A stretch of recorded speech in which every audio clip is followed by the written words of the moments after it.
اردو کے قیام کے لیے انہوں نے تحریک چلائی تھی.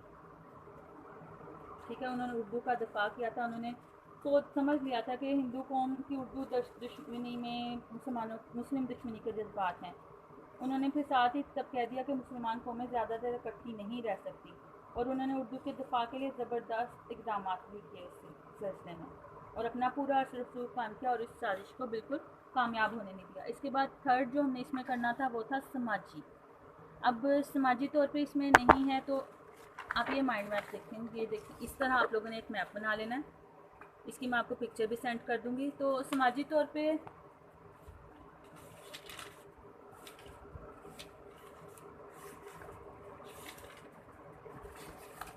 خدمات, سر سید احمد خان بنیادی طور پر سوشل ورکر تھے.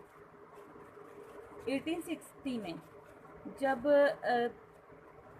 قحط پڑا تو سر سید احمد خان کو مراد آباد میں خوراک کی تقسیم کرنے کی ذمہ داری سونپ دی گئی. تو آپ نے 1 گھنٹے میں 14,000 انسانوں میں کھانا تقسیم کر دیا. ٹھیک ہے, اس کو آپ ایک پیراگراف کی صورت میں یہ خود ایڈ کریں گے ان کی سماجی خدمات میں. اس کے علاوہ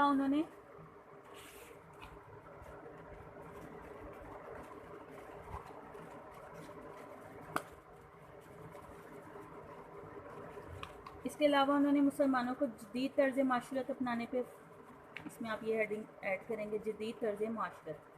سر سید احمد خان نے مسلمانوں کو جدید طرز معاشرت اپنانے پر تلقین کی. ٹھیک ہے, جدید طرز معاشرت اپنانے کی تلقین کی. اس کے علاوہ انہیں صفائی اور طہارت کا درس دیا.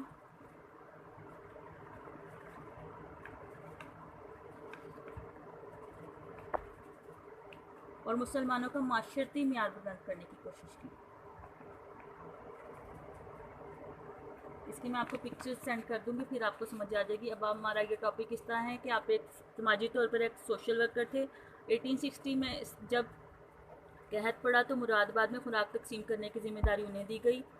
آپ نے 1 گھنٹے میں 14,000 انسانوں میں کھانا تقسیم کیا. اس کے علاوہ آپ نے مسلمانوں کو جدید طرز معاشرت اختیار کرنے کی تلقین کی, صفائی اور طہارت کا درس دیا, اور اپنا معاشرتی معیار بلند کرنے کی کوششیں کی. ٹھیک ہے,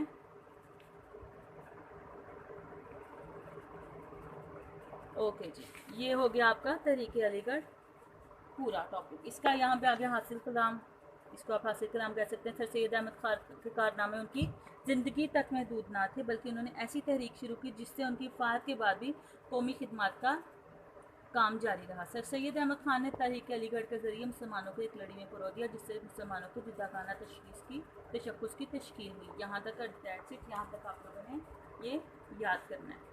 اس کے آپ لوگوں نے شارٹ کوسچن جو ہیں, یہ جتنے شارٹ کوسچن بنے ہیں وہ آپ لوگوں نے لکھنے ہیں, اور لانگ کوسچن کی ہیڈنگ کی صورت میں آپ لوگ لکھیں, نوٹس بنائیں اس کے, اور پھر مجھے آپ لوگ اس بے شک اپنے کام کی پکچر جو ہے وہ اپلوڈ کریں کہ میں چیک کر دوں گی.